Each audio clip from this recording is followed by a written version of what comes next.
La verrière d'atelier, ça fait rêver, cet effet loft industriel, ces montants noirs, cette lumière qui passe d'une pièce à l'autre sans barrière, c'est devenu l'un des projets de rénovation intérieure les plus demandés en France. Mais avant de se lancer, il y a quelques questions essentielles à se poser. Quel style, quel matériau, quel budget et quelles précautions techniques? Je vous explique tout dans cette vidéo. Partie 1, les différents styles de verrière.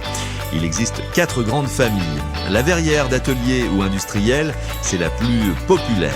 Montant fin en acier, noir brut ou peint, vitrage rectangulaire, esprit loft ou studio d'artiste. Prix posé entre 400 et 700 € du mètre carré pour une réalisation acier. La verrière contemporaine, profilée plus fin, souvent en aluminium, design épuré et minimaliste, idéal pour les intérieurs modernes. Prix posé entre 300 et 500 € du mètre carré. La verrière haussmannienne, style plus classique, inspiré des appartements parisiens, montant plus épais, vitrage parfois en losange ou en arc, très élégante mais plus complexe à réaliser. Prix posé entre 500 et 650 € du mètre carré. La verrière avec soubassement, elle ne descend pas jusqu'au sol, elle repose sur une demi-cloison, parfaite entre cuisine et salle à manger, prix compris entre 450 et 800 € du mètre carré. Partie 2, kit ou sur mesure, c'est souvent la première décision à prendre. La verrière en kit est fabriquée en dimension standard et vendue dans les grandes enseignes. Elle est accessible souvent entre 300 et 600 € à l'achat et peut s'installer soi-même si vous êtes bricoleur. Avantage, budget maîtrisé. Limite, peu de personnalisation et dimension fixe. La verrière sur mesure est fabriquée par un artisan, métallier, vitrier ou menuisier, aux dimensions exactes de votre cloison. Elle s'adapte à toutes les configurations, y compris les ouvertures atypiques, et offre des possibilités de design infini. Prix entre 1000 et 5000 € selon la taille et la complexité, pose comprise.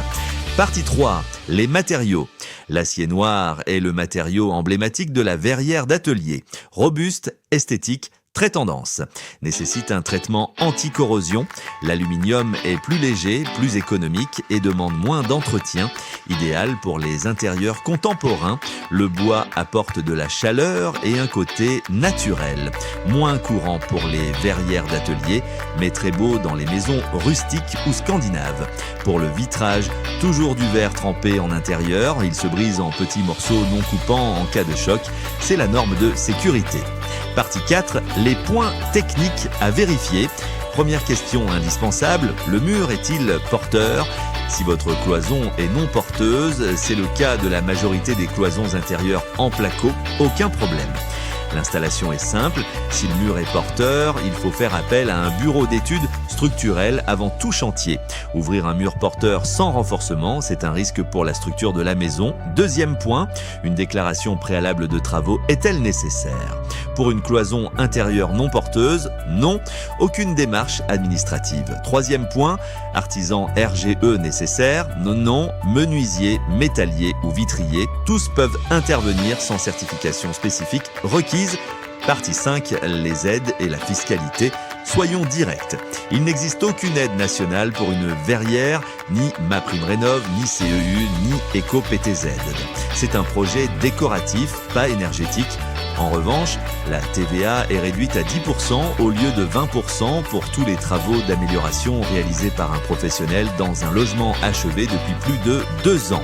Sur une réalisation à 3000 €, ça représente 300 € d'économie directe. Conclusion.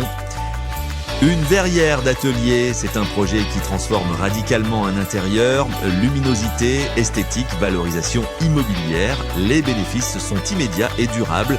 Pour recevoir des devis gratuits de menuisiers et métalliers qualifiés près de chez vous, rendez-vous sur chantierpro.fr. Le lien est en description.